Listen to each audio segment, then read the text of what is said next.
Hello there. Oh, I'm black. It turns out that apparently I just had to turn off my computer about 7,000 times in order for OBS to suddenly decide that I could actually record in 1080 on my webcam again. It was refusing to do that. It's still doing weird matrixing stuff, as you can tell. My face is warping and it's tearing and it's doing all sorts of stupid shit. And the more I move, the more it does it. But it's working. Anyway, welcome to a video. Let's get into it. Okay.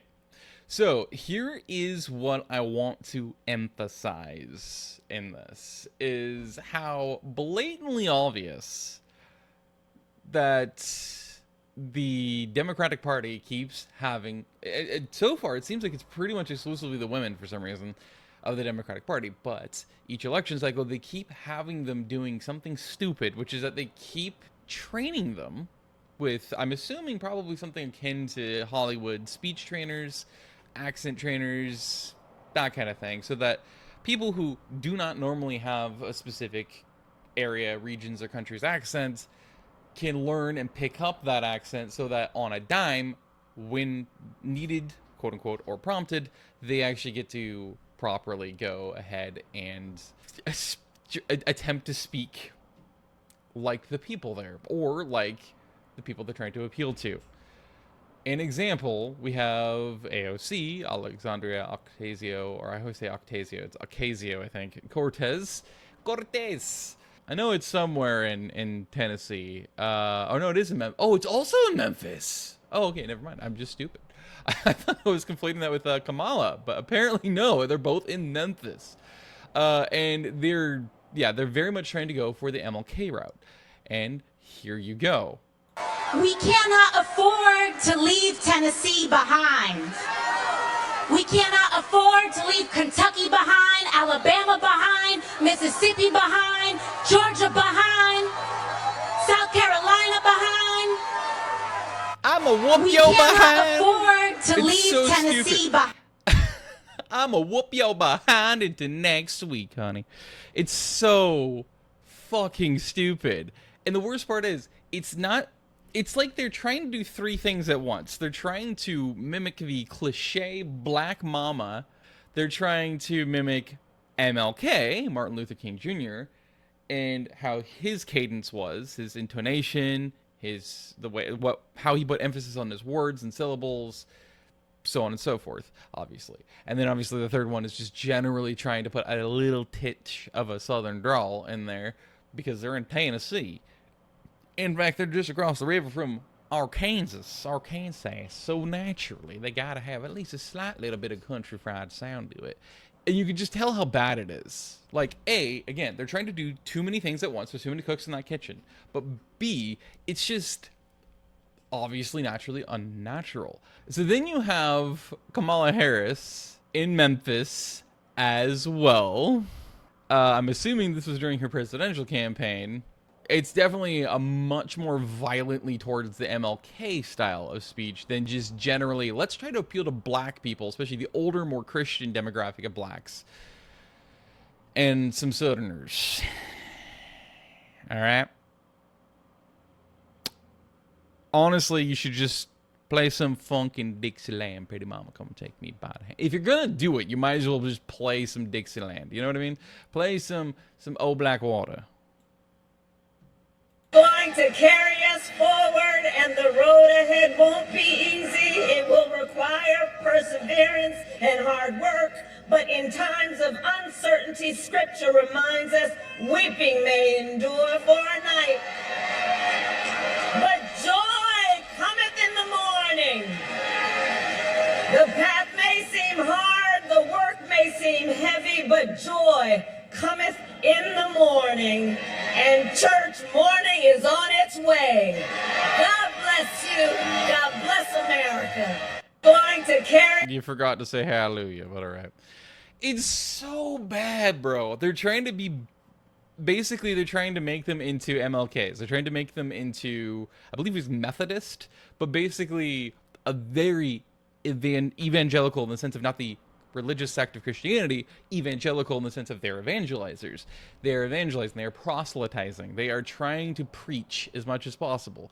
They're literally trying to train these guys to do what Hillary Benton did back in the day. Apparently this was 2008. Bro, they're also bad, but it's a toss-up between, for me, it's a toss-up between Alexandria and Hillary Benton over here when it comes down to the just absolute dog shit quality of an attempt at trying to sound like they're from there. And I'll tell you after you hear these 20 seconds exactly why this just doesn't make any sense as to why she sucks so bad at this. I don't feel no ways tired. I come too far from where I started from. Nobody told me that the road would be easy. I don't believe he brought me this far to leave me. It's so bad because with people like that, you can clearly tell they are genuinely trying, and they think they're doing a really fucking good job of it. They're genuinely trying so hard to do, like, actually belong vocally, and they're doing the worst job of it, probably exactly because of the fact they're trying so fucking hard. But the reason why Hillary Benton's is so fucking terrible, right? Why it's absolutely horrifically bad is that even in 2008, she had been married to Bill Clinton for the longest fucking time. And she had been dating him since, I think, high school, if not actually their first year in college. Like, she's been around him pretty much their entire lives, including to 2008 and now. And this dude's from Arkansas. She's from Arkansas. He's from Arkansas. He's from there. He's from the damn Ozarks. How in the fuck are you gonna sit here listening to this guy talking about how he did not have sexual relations with that woman, whatever? Bro, you've had endless training by just simply being there, dating him, being married to him, having a daughter with him. Like, how in the fuck were you that bad? Like, I don't know. I just... Why? This proves, though, it's a precedent. It's not just a precedent set that they keep doing this shit. It's a precedent set that they continue to keep trying this stupid bullshit, specifically with the female Democratic candidates. Now, why is it exclusively the women? I have no idea. I could not begin to tell you. I don't know. It's not like they're, like, particularly attractive, or like they're not going to be dressing in their usual suits and shit, pantsuits or whatever else. Like, so it's not like it's the well, yeah, the kind of the sex appeal, right? It's not the, oh, let's cater to the male eye type of thing, obviously. So I guess just them showing up and acting like they're super strong and hearing enough cheering that it might actually then psychologically, in marketing psychology, actually play into their hands in terms of the female demographics down there. But like, either way, it just doesn't really make any sense. The only thing I can think of is that they're going for really niche audiences, and they want to specifically go for the niche voting demographics of, you know, the specific Southern black, more Christian leaning demographic voters. And if not that, also potentially adding on the older side of the demographics as well. They want, like, to appeal to these people who, especially like the boomers and stuff, and the silent gen that still are alive, that are like, hey, I grew up during the big street preacher era and the civil rights movements that happened through here, because, you know, we had all these big names that to this day are like, everybody's like, oh yeah, we fucking love MLK, we fucking love you know, Harriet Tubman, we fucking love Rosa Parks, Miss Rosa Parks. We have, you know, like, all these different figures like this.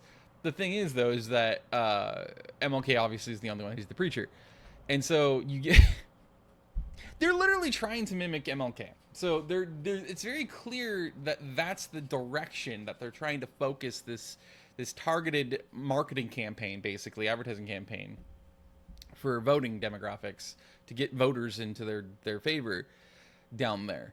And make no mistake, by the way, the reason why we have AOC and we have all these other people, these politicians, but especially like AOC, going around different places, not just in the country, but across the world, and doing these big publicity tours and these big keynote speaking, things and all this, when she never did it before, it's exactly because even though we're 2 years out right now from the next election cycle, it is literally campaigning. That's what it is. It is the build up to the main presidential campaign, which is actually, I guess, about a year and a half from now.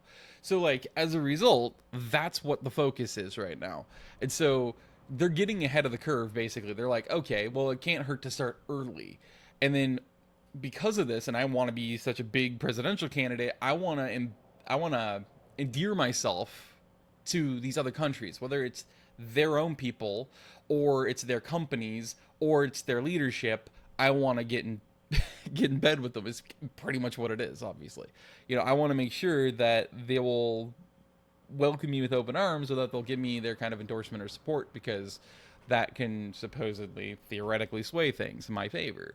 Like, that's why it's happening. So make no mistake, that's why, especially AOC, she's hell-bent, bound, and determined to clearly become the DNC's handpicked candidate.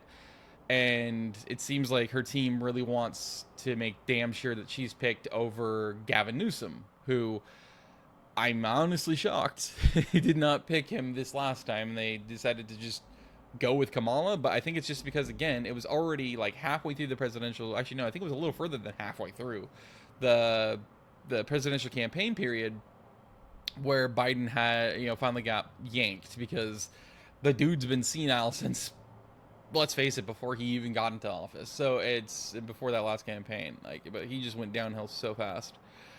So you end up getting, you end up having to panic, and you're like, well, we don't have enough time to go through this whole fucking process, even though we already handpicked him as a successor.